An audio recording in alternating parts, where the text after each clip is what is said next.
Speculation on Guevara's whereabouts continued throughout 1966 and into 1967.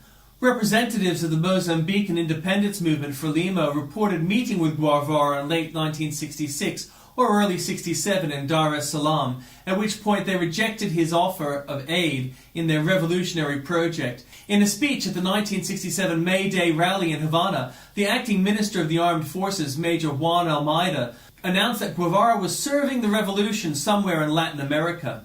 The persistent reports that he was leading guerrillas in Bolivia were eventually shown to be true. At Castro's behest, a 3,700-acre parcel of jungle land in the remote Nananchozu region had been purchased by native Bolivian communists for Guevara to use as a training area and base camp. The evidence suggests that the training at this camp in the Nananchozu Valley was more hazardous than combat to Guevara and the Cubans accompanying him. Little was accomplished in the way of building a guerrilla army. Former STASI operative Heidi Tamara Bunkbide, better known by her nom de guerre Tanya, who had been installed as his primary agent in La Paz, was reportedly also working for the KGB and is widely inferred to have unwittingly served Soviet interests by leading Bolivian authorities to Guevara's trail. The numerous photographs taken by and of Guevara and other members of his guerrilla group that they left behind at their base camp after the initial clash with the Bolivian army in March 1967 provided President René Barrientos with the first proof of his presence in Bolivia. After viewing them, Barrientos allegedly stated that he wanted Guevara's head displayed on a pike in downtown La Paz. He thereupon ordered the Bolivian army to hunt Guevara and his followers down. Guevara's guerrilla force, numbering about 50 and operating as the ELN, Ejército de Liberación Nacional de Bolivia, English National Liberation Army of Bolivia, was well equipped and scored a number of early successes against Bolivian regulars in the difficult terrain of the mountainous Camiri region. In September, however, the army managed to eliminate two guerrilla groups, reportedly killing one of the leaders.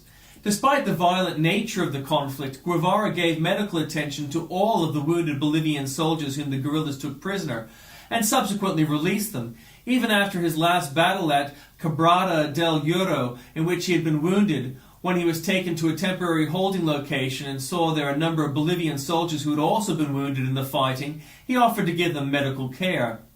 His offer was turned down by the Bolivian officer in charge.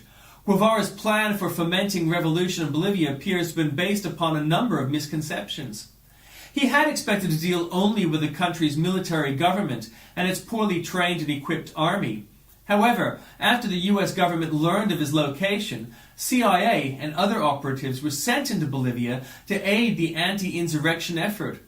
The Bolivian army was being trained and supplied by the U.S. Army Special Forces advisors, including a recently organized elite battalion of Rangers trained in jungle warfare that set up camp in Les Esperanza, a small settlement close to the guerrilla zone of operations. Guevara had expected assistance and cooperation from the local dissidents.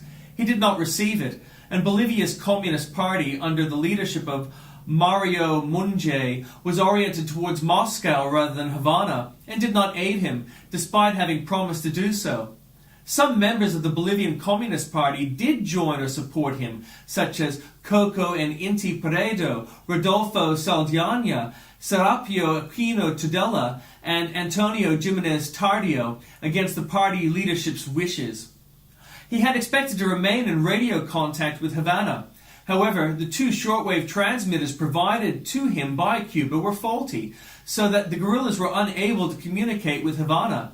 In this, and many other respects, Manuel Pinheiro, the man to whom Castro had assigned the task of coordinating support for Guevara's operations in Bolivia, performed abysmally.